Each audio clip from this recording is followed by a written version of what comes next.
আমি কোনোটারই আপনার বিএসটি কাগজ আছে কিনা কিছু মানে শিওর অথবা শিওর না। না বিএসটি আমি যত জানি বিএসটি করার জন্য সবকিছু অ্যাপ্লাই করছে আর কি। আবেদন করছে? হ্যাঁ আবেদন করছে আমি যত জানি। হ্যালো, আসসালামু আলাইকুম। কথা বলতে বলো আমাদের সাথে। হ্যালো, আসসালামু আলাইকুম। জি, আমি বিএসটি থেকে সোহানুর রহমান বলতেছিলাম। আপনাদের ওই ফ্যাক্টরিতে মোবাইল কোর্টে আসছি। হ্যাঁ, আপনার ওই কর্মচারী থেকে আপনার নাম্বার নিলাম। আপনি কোথায় আছেন?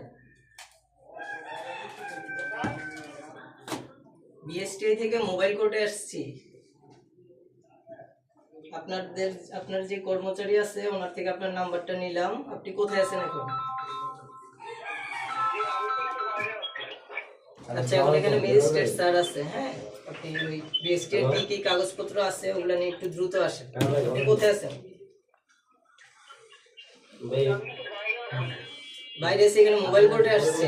বলেন যে কাগজ আছে কিনা জিজ্ঞেস করুন। বিএসটি এর কি কাগজপত্র আছে আপনার কাছে?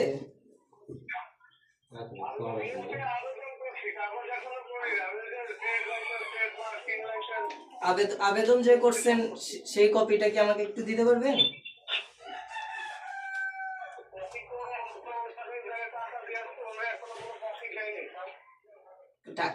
টাকা দিলে বিল দিলে তো অবশ্যই কপি দিবে। কোথায় কাকে দিতে টাকা? না, আপনি যখন আবেদন করবেন আবেদন করতে তো 1000 টাকা করে লাগে। এই জায়গায় তো আপনার ইয়া লাগবে না। আপনি কপি পাবে তো? আবেদন এখন দালাল ধরে করছেন বা কি এটা তো ইয়া ব্যাপার না। আপনি হচ্ছে এখন কোথায় আছেন একটু আসেন দ্রুত, আপনার ফ্যাক্টরিতে আসেন।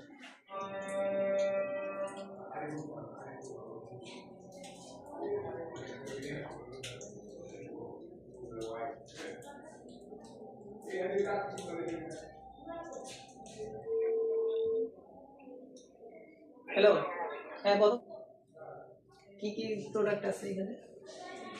এগুলো ম্যান্ডেটরি না। যেগুলো ম্যান্ডেটরি সেগুলো নাই। আপনি কি এরকম বিভিন্ন ধরনের খাবার আইটেম করতেছেন এবং আপনারা জানেন না যে এই খাবার আইটেমটা কিভাবে কোনটার সাথে কোনটা মেশাতে হবে, কিভাবে বানাতে হবে, আদৌ মানুষের শরীরের জন্য এটা ক্ষতিকারী নাকি উপকারী এটা জানেন না। এটা জানাটা আপনাদের দায়িত্ব। সেটা না জেনে আপনি যেহেতু ব্যবসাটা শুরু করেছেন এবং বিএসটিআই থেকে আপনি কোনো লাইসেন্স নেন নাই, সেই জন্য বিএসটিআই আইন 2018-তে আপনাকে 50,000 টাকা জরিমানা করা হলো। এই মুহূর্তে আপনি দিবেন, ঠিক আছে? এবং এর পরবর্তীতে আপনি বিএসটিআই থেকে কাগজপত্র করে নিয়ম কানুন জেনে ফর্মুলা মোতাবেক পরবর্তীতে আপনি ব্যবসাটা করবেন। এই ওয়াদা করবেন আমাদের সাথে, ঠিক আছে?